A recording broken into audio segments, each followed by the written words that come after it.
video wabarakatuh. Perkenalkan, nama saya Muhammad Zaki Al-Haris dari kelas 3 TIC. Hari ini saya akan menyampaikan presentasi proposal akhir saya yang berjudul Implementasi dan Analisis Perbandingan Kinerja Transisi IPv6.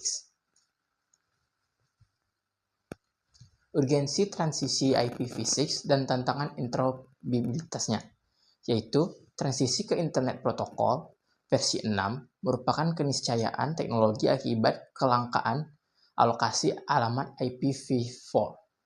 Tantangan utama adalah ketidakadaan interoperabilitas langsung yang menuntut analisis mekanisme transisi yang andai.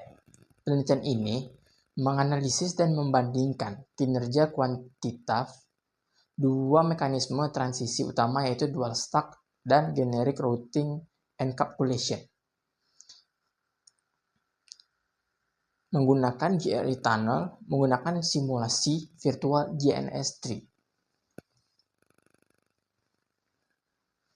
Terdapat 3 metode yang akan digunakan, yaitu dual stack kinerja superior, GRE tunnel, overhead director, recommendation implementation. Kesimpulannya adalah pemilihan mekanisme ini, transisi harus mempertimbangkan kondisi struktur existing, kebutuhan cost aplikasi, dan strategi migrasi jangka panjang. Latar belakangnya itu adalah krisis alamat IPv4. Perkembangan pasar teknologi informasi dan komunikasi menciptakan kebutuhan mendesak akan alamat IP yang lebih banyak dan efisien. Tantangan transisi yaitu transisi IPv4 ke IPv6 bukanlah proses instan. Infrastruktur dengan legacy yang ada sebagai besar untuk bergantung pada IPv4. Sementara adopsi IPv6 berjalan bertahap. Kondisi ini menciptakan lingkungan jaringan heterogen yang memerlukan mekanisme konsisten, yaitu terdapat dua, menggunakan dual stack dan GRE tunnel.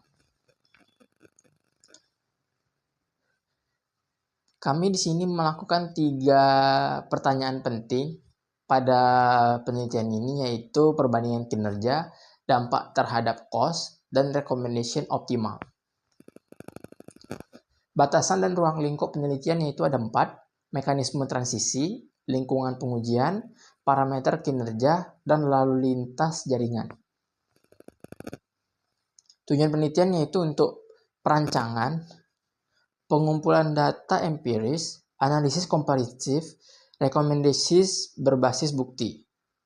Manfaat penelitian yang lain yaitu ada menghasilkan panduan berbasis data bagi insinyur jaringan dalam mengambil keputusan strategis untuk migrasi ke IPv6. Metodologi penelitian yaitu ada 4.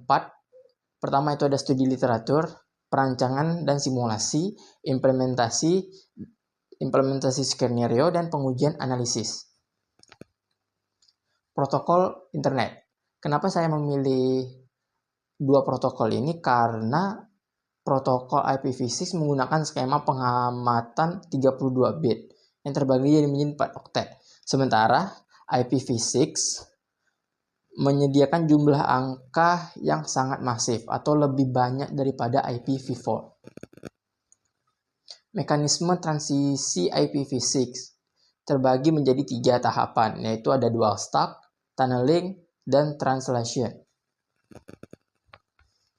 Dual stack implementation memiliki beberapa kelebihan, yaitu metode native tanpa encapsulation, tidak ada overhead pada paket data, pemanfaatan fitur IPv6 secara penuh. Kekurangannya itu memerlukan sumber daya perangkat keras lebih besar, CPU atau RAM, harus menyimpan tabel routing untuk 2 protokol. Seluruh jalur harus mendukung IPv6. Encapsulation dan overhead terbagi ke dalam beberapa tahapan, yaitu ada encapsulation yang pertama, keduanya itu ada transportasi, ketiga ada dekapsulasi. Karakteristik aplikasi yang diuji itu melalui 3 jalur, yaitu ada voice over atau VoIP, Hyper Transfer Protocol atau HTTP, dan FTP yaitu File Transfer Protocol.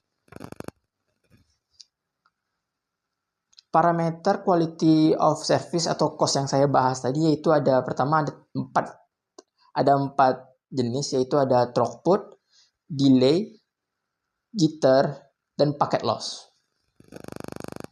Perangkat lunak simulasi dan pengujian. Saya sini menggunakan GNS3, Graphical Network Simulator 3, dan iPerf atau GPerf.